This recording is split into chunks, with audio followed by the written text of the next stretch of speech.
Shalom saudara-saudara, kita bersama-sama di dalam renungan harian kita lagi, bertumbuh dalam kisah para rasul selama 1 bulan. Kita mendengar bagaimana kisah kehidupan para rasul. Kita mendengar bagaimana cabaran-cabaran yang mereka alami. Mari kita sama berdoa. Bapa kami di surga, kami terus berdoa. Kami terus datang kepada Tuhan memohon pengampunan dan akal pikiran agar kami dapat mengerti setiap firman yang kami dengar. Inilah doa kami dalam nama Yesus. Amin. Saudara-saudara, mereka membiarkan keduanya pergi. Dan ayat renungan di dalam Kisah Para Rasul 13 ayat 2 dan 3, pada suatu hari ketika mereka beribadah kepada Tuhan dan berpuasa, berkatalah Roh Kudus, khususkanlah Barnabas dan Saulus bagiku untuk tugas yang telah kutentukan bagi mereka.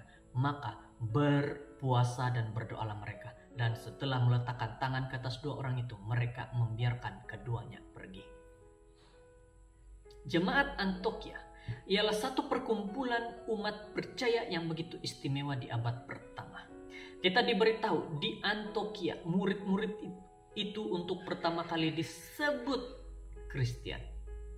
Kisah 11 ayat 26. Walaupun pentadbiran gereja masih berada di Yerusalem, namun Antiokhia ialah tempat di mana ini telah benar-benar berlaku. Dari tempat yang biasa itu, Injil telah digerakkan dengan kuasa yang besar ke seluruh dunia. Bermaksud dari satu kawasan saja, akhirnya Injil itu ke seluruh dunia. Dari Antiokhia ke tempat, ke kota dan kota. Saudara-saudara, tidak diragui bahwa Barnabas dan Saulus merupakan satu pasukan yang baik di Antiokhia dan merupakan guru dan pengkhotbah kegemaran para jemaat. Gereja sentiasa penuh, anggota-anggota gereja penuh pengharapan ketika Barnabas dan Saulus berada di sana.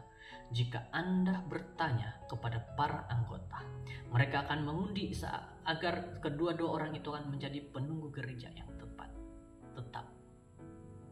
Akan tetapi, Roh Kudus mempunyai rencana lain, dan ketika mereka beribadah dan berpuasa, Tuhan mengarahkan jemaat untuk mengasingkan para pengkhotbah mereka berkebolehan dan paling dikasih untuk pekerjaan pelayanan, untuk pekerjaan membalik. Para anggota jemaat yang matang nampaknya memahami bahwa berkat-berkat yang mereka terima di Antiokhia harus dikongsikan ke seluruh dunia.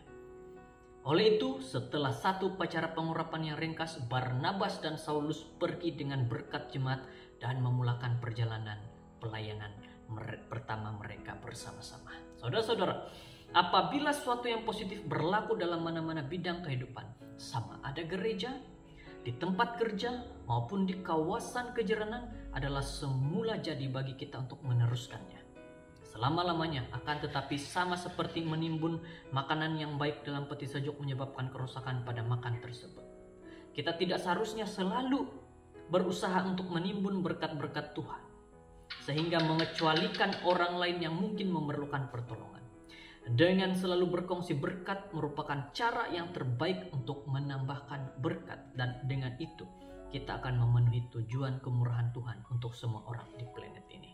Saudara-saudara, dengan renungan sederhana ini, kita sekali lagi diajak untuk mengabarkan firman Tuhan, bukan hanya di dalam jemaat kita. Jikalau ada elder, jikalau ada para diakon, diakonis, anggota-anggota gereja yang lain, mereka berkemampuan untuk melakukan pelayanan. Kalau Roh Kudus sudah menuntun mereka, apalagi yang harus anggota jemaat katakan? Kita hanya perlu berdoa bagi mereka agar mereka dapat menyebarkan firman Tuhan yang jelas kepada semua orang. Sama seperti Barnabas dan juga Saulus, pasangan pelayanan yang sangat baik. Sebab itulah dalam pelayanan adalah sangat-sangat diperlukan memiliki teman dalam pelayanan. Tempat yang luas, tempat yang kecil memerlukan sahabat.